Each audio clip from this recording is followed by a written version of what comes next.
একজন বউয়ের সবচেয়ে বড় গুণ হচ্ছে সে তার সংসারের আয় ব্যয়টা সে কিভাবে হিসাব করে খরচ করছে। এই দুনিয়াতে কখনোই স্বামীদের কথায় সংসার হয় না, সংসারে কোনো কাজকর্ম হয় না। স্বামীর হিসেবে যদি আপনি সংসার চালাতে যান তাহলে আপনি পথে বসতে হবে। তাদের কথা হচ্ছে এনেছি যখন সবগুলো রান্না করে ফেলো, খেয়ে দিয়ে একেবারে ভালো করে একদিনে পেট তাজা করে ফেলি।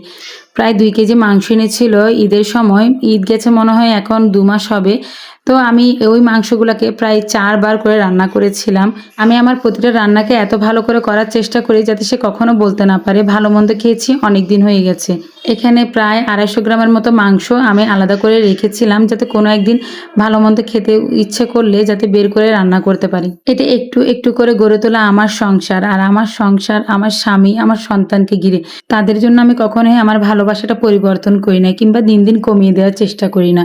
জীবন তো একটাই পেয়েছি, আর এই একটা জীবনে এই 2টা মানুষ আমার ভালোবাসার জায়গাটা এমনভাবে দখল করে আছে, আমার মনে হয় প্রতিদিন তাদেরকে একটু কম ভালোবাসা হচ্ছে, আর একটু বেশি করে হয়তো ভালোবাসা উচিত ছিল। তাদের জন্য স্পেশাল কি করা যায়, কিভাবে আমার স্বামীটা বাসায় আসলে একটু মন ভরে পেট ভরে ভাত দুটো খেতে পারবে, খেয়ে একটা তৃপ্তির ঢেকুর দিতে পারবে। আমার একটা সাজানো গোছানো সংসারে খুব ইচ্ছে ছিল, যদিও এই সংসারে অনেক কিছুই অগোছালো, তারপরে একটু একটু করে আমি এই ছোট্ট সংসারকে গুছিয়ে রেখেছি।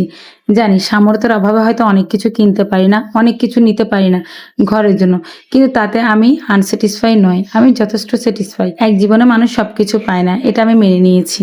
কিন্তু যদি ঈশ্বর চায় একদিন একটা সুন্দর রান্নাঘর আমার হবে, যে রান্নাঘরটাতে আসলে আমার মনটা অনেক ভালো হয়ে যাবে। এই স্বল্প টাকায় এই সংসারকে চালিয়ে নিতে আমার অনেক কষ্ট হয়, যেহেতু এখন সংসারের সব দায় দায়িত্ব আমার হাতে, এবং সে যখন বেতন পায় সম্পূর্ণ বেতনটা আমার হাতে তুলে দেয়, এবং আমি ওই হিসেবের মধ্যে দিয়ে যা যা আনতে বলি সে তার সবটুকুই আনে। একটা সময় ছিল যখন আমার হাজব্যান্ডের বেতন বন্ধ ছিল, আমরা এমনও দিন গেছে শাক দিয়ে ভাত খেয়েছি, ডাল আলু ভর্তা করেছি, কোনো রকম একটা 40 টাকা দিয়ে হোটেল থেকে তরকারি এনেও খেয়েছি। ওই সময়টার থেকে জীবনের শিক্ষা নিয়েছি, সব টাকা একসাথে খরচ করতে নেই, কিছু টাকা দুঃসময়ের জন্য তুলে রাখতে হয়, আর সবকিছু একসাথে রান্না করতে নেই। সে নিজেই অবাক, 2 কেজি খাসির মাংস আমি তাকে 4 বার রান্না করে দিয়েছি, এবং প্রতিবারই সে কিন্তু তৃপ্তি ভরেই খেয়েছে। মিতব্যয়িতা শুধু মুখে দেখালে হবে না, কাজে কর্মেও পরিচয় দিতে হবে, আর সেই পরিচয়টা আমি মনে করি আমার হাজবেন্ড ভালো করেই জানে। তার ওয়াইফ মিতব্যয়িতার বস। একটু হিসাব করে না চললে সংসারে আয় ব্যয়ের কখনোই হিসাব আপনি বুঝে পাবেন না, কোন দিকে টাকা আসলো আর কোন দিকে চলে গেল।